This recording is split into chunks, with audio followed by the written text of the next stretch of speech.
Καλησπέρα. Σε αυτόν τον οδηγό θα δούμε πώς μπορούμε να κάνουμε δυναμική δρομολόγηση με το λογισμικό Packet Tracer ανάμεσα στους routers. Η IP που θα χρησιμοποιήσουμε είναι η 172.60.0.0.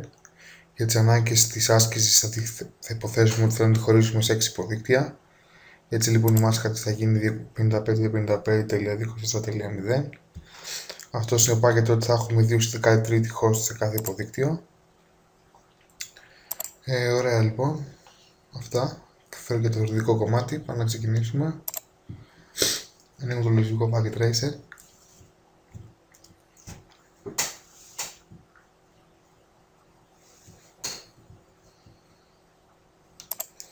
Ωραία λοιπόν. Πάμε να κάνουμε μια τοπολογία για να δούμε το παράδειγμα μας. Θα βάλουμε 3 routers.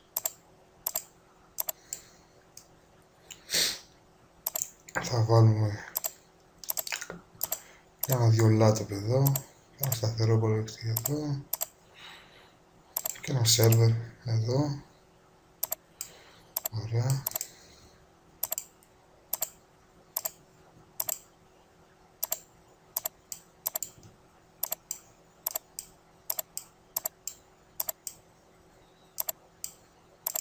Ωραία.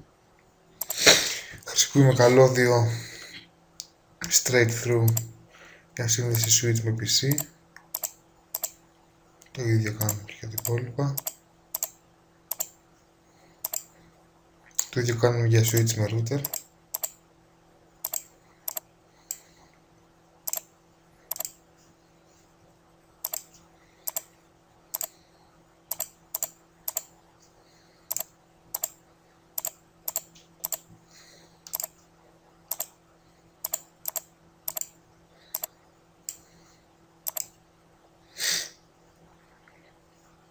Χρησιμοποιούμε καλώδιο crossover για να συνδέσουμε κάποιον υπολογιστή, κάποιον server ή οποιοδήποτε άλλο τερματικό απευθείας με ένα router, όπου δεν μας λάβει κάποιο switch, όπως στην συγκεκριμένη περίπτωση του server με τον router αυτό.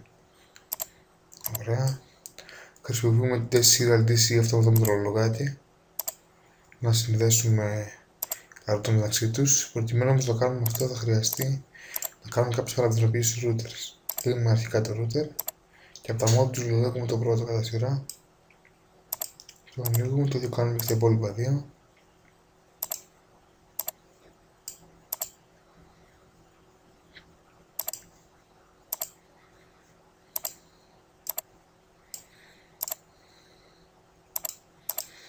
Ωραία, πάμε να συνδέσουμε serial DC τους routers μεταξύ τους.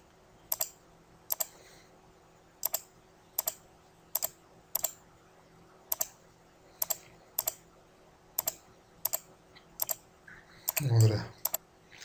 Τώρα λοιπόν εδώ έχουμε καλωδιώσει όλα τα τερματικά, τα switch και τα router μεταξύ τους.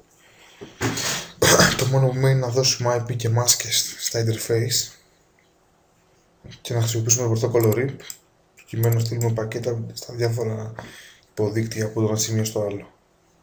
Ωραία λοιπόν. Τώρα να ξεκινήσουμε να κάνουμε αυτή τη διαδικασία.